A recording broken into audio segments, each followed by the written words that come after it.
السلام علیکم ورحمۃ اللہ وبرکاتہ۔ نحمده ونصلي على رسوله الكريم اما بعد فاعوذ بالله من الشيطان الرجيم بسم الله الرحمن الرحيم رب اشرح لي صدري ويسر لي امري واحلل عقدة من لساني يفقهوا قولي۔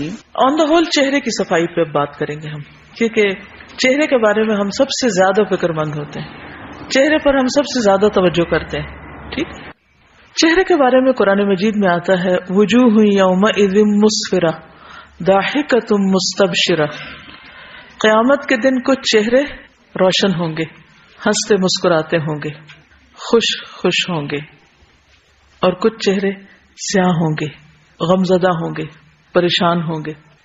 چہرے کی خوبصورتی دن میں 5 مرتبہ وضو کرتے ہوئے اسے اچھی طرح دھونے سے خود بخود آ جاتی۔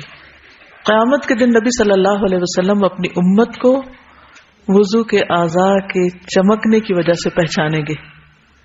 جو شخص یہ چاہتا ہے کہ اس کے چہرے کی چمک بڑھ جائے، وہ کیا کرے؟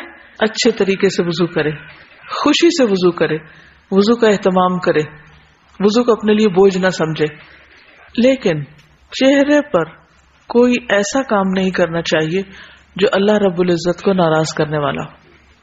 چہرے کی جب صفائی پہ لوگ آتے ہیں تو وہ صرف دھونے کی حد تک نہیں رہتے، بلکہ اس سے کہیں آگے بڑھ جاتے ہیں۔ بعض اوقات اس پر لگانے والی چیزوں میں اتنا اسراف کرتے ہیں کہ وہ گناہ کی حد میں چلے جاتے ہیں۔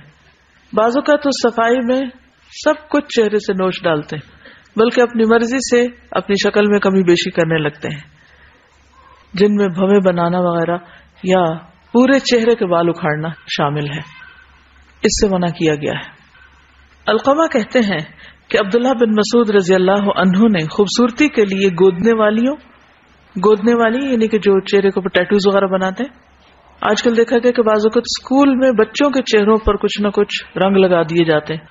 اگرچہ وہ پرماننٹ کلر تو نہیں ہوتے، لیکن اس میں ایک تو کیمیکلز ہوتے ہیں، دوسرے یہ ہے کہ وہ لکھنے کی جگہ نہیں ہے۔ چہرہ کچھ پینٹ کرنے یا ڈرا کرنے یا پھول بوٹے بنانے کی جگہ نہیں ہے، اس کے لیے کاغذ ہوتے ہیں۔ زیادہ سے زیادہ ضرورت ہے کچھ لکھنے کی تو ہاتھ ہے، منہ کو اس کام کے لیے نہ ہی استعمال کیا جائے تو بہتر ہے۔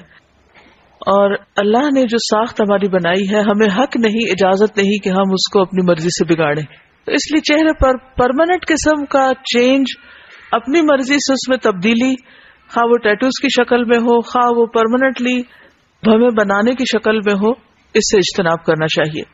تو علقمہ کہتے ہیں کہ عبداللہ بن مسعود رضی اللہ عنہ نے خوبصورتی کے لیے گودنے والیوں، چہرے کے بال اکھاڑنے والیوں اور سامنے کے دانتوں میں کشادگی پیدا کرنے والیوں کو، جو اللہ کی تخلیق میں تبدیلی کرتی ہیں۔ اب تو خیر ایسے بریسز وغیرہ پہنے جاتے ہیں کہ جو کھلے دانتوں میں بھی بند ہو جائیں، لیکن پہلے زمانے میں خوبصورتی کی ایک علامت یہ تھی کہ سامنے والے دانت جو ہیں ان کے بیچ میں فاصلہ کر لیا جائے، تو اس کے لیے وہ دانتوں کو گھسا کے چھوٹا کرتے تھے یا دانتوں کے بیچ میں گیپ لاتے تھے۔ تو سامنے کے دانتوں کے درمیان کشادگی پیدا کرنے والیوں کو، جو اللہ کی تخلیق میں تبدیلی کرتی ہیں، ان سب پہ لعنت بھیجی۔ تو میں یعقوب نے کہا کہ یہ کیا بات ہوئی، آپ ایسا کیوں کہہ رہے ہیں؟ عبداللہ بن مسعود نے کہا آخر میں کیوں نہ ان پہ لعنت بھیجوں جن پر رسول اللہ صلی اللہ علیہ وسلم نے لعنت بھیجی ہے، اور کتاب اللہ میں اس پر لعنت موجود ہے۔ یعقوب نے کہا اللہ کی قسم میں نے پورا قرآن مجید پڑھ ڈالا ہے اور کہیں بھی ایسی کوئی آیت مجھے نہیں ملی۔ عبداللہ بن مسعود نے کہا اللہ کی قسم اگر تم نے پڑھا ہوتا تو تمہیں ضرور مل جاتی۔ کیا تم کو یہ آیت معلوم نہیں؟ وما آتاکم الرسول فخذوہ وما نہاکم عنہ فانتہوا، جو تم کو رسول دے وہ لے لو اور جس سے وہ روکے اس سے رک جاؤ۔ تو یہاں پر لفظ نمس آیا ہے، نامسات، نون الف میم صاد، نامس۔ تو چہرے کے بال اتارنے کے لیے لفظ نامسا آتا ہے۔ نمس کا معنی اہل لغت نے بالوں کو اکھاڑنا کیا ہے، اور نماس کا مطلب ہے موچنے وغیرہ کے ساتھ چہرے کے بال اکھاڑنا۔ ابن اسیر نے النہایہ میں کہا ہے کہ نامسا وہ عورت ہوتی ہے جو اپنے چہرے کے بالوں کو اکھاڑے۔ یہ زینت المرأہ کتاب لکھی ہے عبداللہ بن صالح الفوزان نے، انہوں نے ابن اسیر کو کوٹ کیا ہے۔ ہاں، بیماری کی وجہ سے چہرے کے زائد بال اتارنے کی رخصت ہے، سنن نسائی کی روایت ہے، حارث سے روایت ہے کہ رسول اللہ صلی اللہ علیہ وسلم نے لعنت فرمائی سود کھانے والے پر، کھلانے والے پر، سود کے گواہ پر، سود لکھنے والے پر، گودنے والی پر اور گدوانے والی پر، یعنی ٹیٹوز بنانے والی پر۔ ایک آدمی نے کہا کہ اگر مرض کی وجہ سے ہو، یعنی کہ کوئی ایسی چیز ہو بیماری کی وجہ سے، تو آپ نے فرمایا کہ ہاں پھر ٹھیک ہے، یعنی اگر ہارمونل چینجز کی وجہ سے خواتین کے بال مردوں کی طرح چن پر یا اپر لپس یا لوور لپس پر ہوں تو اس صورت میں ان کو اتارنے کی اجازت ہے، لیکن پورا چہرہ جو ہے اس کو چھیل ڈالنا یا پھر یہ کہ بھووں کی شیپ بنانا یہ درست نہیں ہے۔ یا کچھ لوگ پیشانی کو بڑا کرنے کے لیے یہاں سے بال کاٹنا شروع کر دیتے ہیں، یعنی کہ بالوں کو پیچھے تک لے جاتے ہیں، تو یہ بھی طریقہ درست نہیں ہے۔ ٹھیک ہے جی،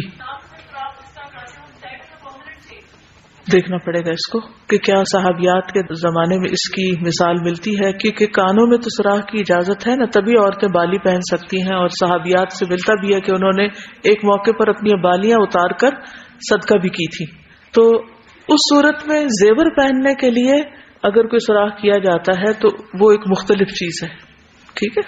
اور ویسے بھی جو چیز نبی صلی اللہ علیہ وسلم کی موجودگی میں ہوئی اور اس پر آپ نے کوئی ممانعت نہیں فرمائی تو وہ پھر اس سے نکل جائے گی چیز، ٹھیک ہے۔